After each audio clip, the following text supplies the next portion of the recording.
Hi, my name is Kees, and these are the 10 things that helped me in my awakening and Kundalini journey. So the first one to start with is trust the process. This awakening process or this Kundalini process is something that is happening by itself.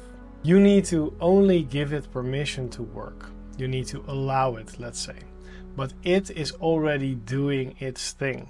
So it's very important to not try to go into your head too much about this, not try to look too much for techniques or what to do in which stage, at what point, but it's very much about trust the process.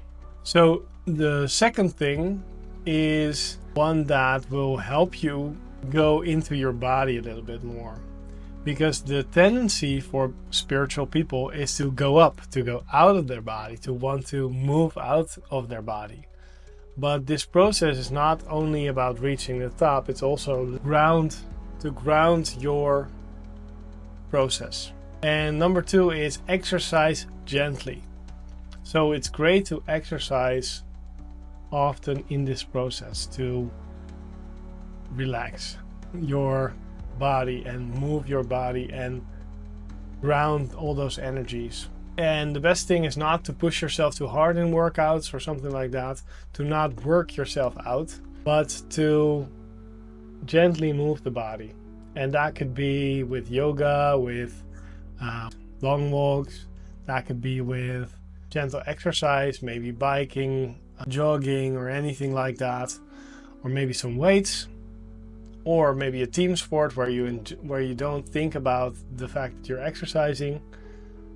Those can all be really helpful, and just the feeling afterwards helps you be in the body and also to be able to handle a lot of these energies which are thrown at you in the awakening and the Kundalini process. The third one is grounding directly, and my favorite one for that is putting my feet on the ground directly. So there's a lot of benefits in that. You can look it up. There's actually quite some science in that there's an electromagnetic field of the earth, and that we were naturally meant to connect with that and to unload energy into the earth. So there's energies basically that when we go and we put our feet directly on earth, grass, something like that, not stones, right? Unless it's like the natural stones, but probably like not tiles or something like that. That there is this process of alkalizing actually that happens, that makes the blood pH neutral as well. So it's something, I'm not a scientist, but this is something which I've seen a lot, and actually I've noticed a lot. That's what I'm always looking for. I'm not a scientist, but I am a yogi, somebody that is into union and that wants to approach everything from an experiential point of view. From what do you experience? So my experience with putting my feet on the grass a couple of times a week at least, for 10 to 15 minutes, is that it helps me ground, and that grounds my energies. I feel a lot better afterwards, and it's just a general lifesaver, especially if you haven't done this in a long time. It's great. Sand also works, like the beach and things like that. Sometimes when we go to a playground with my small children, there's open earth or grass. I just take off my shoes and it's great. And then another way to ground, which is nice, is to use an acupressure mat. So these spiked mats, they are really nice for relaxing the muscles, but also to fall asleep, to become calm. I've been using, they call it a grounding mat. I don't know if it doesn't do the same thing as the grounding of putting your feet on the earth or something like that, but it is something where you feel in the body. So that's really great for that, and also for relaxing the body. I started to use that when I had restless legs. That was mainly due to coffee, drinking too much coffee. So the energies go in strange directions, basically, when we ingest a lot of caffeine in general. So that's not something I would recommend, even if it's only in the morning. When you're in this awakening process, this is actually a bonus. But then it's not good for you to take in a lot of caffeine. That doesn't work because it numbs your sensitivity, just like a lot of alcohol. That numbs your sensitivity. So you actually don't want to drink a lot of caffeine. You want to limit your alcohol, very much so. So yeah. Number 4 for me is in general move. So meaning try to get enough steps in a day. Try to make sure that you don't sit around the whole day. I am used to doing these long meditations, but afterwards I would directly go for a walk or do some push-ups, sit-ups, some squats.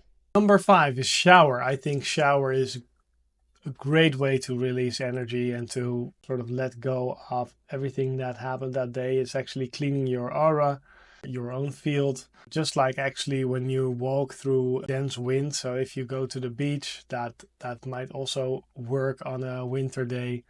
It has a similar effect, cleaning your whole field and cleaning your energies. Number 6 for me is good food.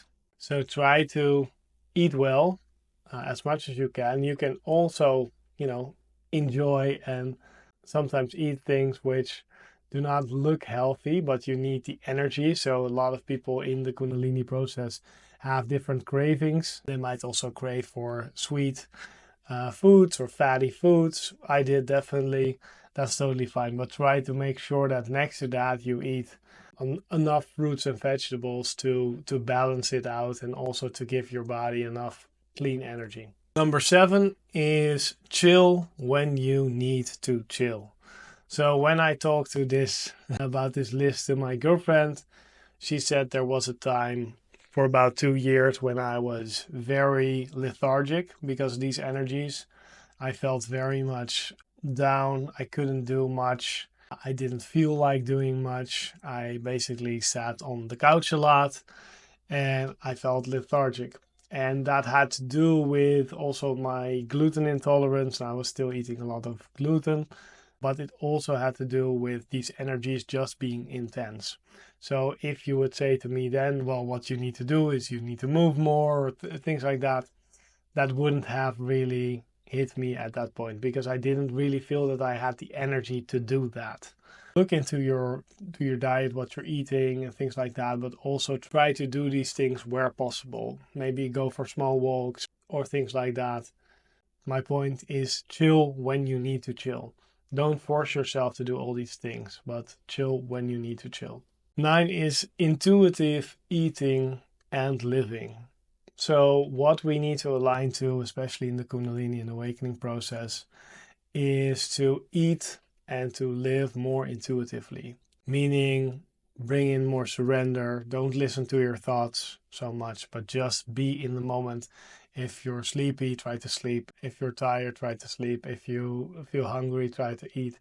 Just follow your instincts and go into more intuitive eating and living.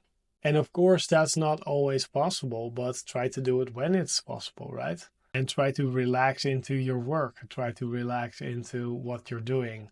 Because we've been learned that we need to be in this sort of on, go get 'em type of state all the time to get things done. And that's forceful energy, and we don't need to do that at all. We can just do our work very calmly, and that really works well too.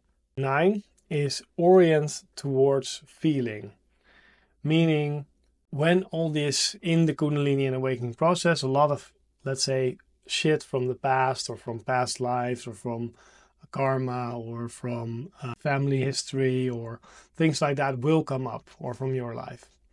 And the key thing here is not to analyze it to death, not to try to think about it, not try to be in your head with this so much. Just receive the visions, the thoughts, the ideas, the feelings that you're meant to receive, and not try to force any analysis or thought with this so much, but focus on the feeling, as in feel what you need to feel.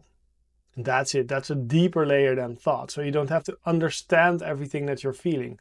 You might feel some strange energies or you might feel some emotions which you don't even know what they're for or why you're feeling this. Don't try to analyze, just feel. Because analyzing and try to understand everything, that makes sense from a mind perspective, of course, but it takes a lot of energy and often we can't understand it all. And last but not least, if you need any help in this process, I'm here for you. So you can schedule a free coaching call below if you want just some tips or want to connect with me or want to work with me. And I look forward to, if I can help, I'll help you. And I look forward to connecting with you. Much love and good luck on your process. Bye.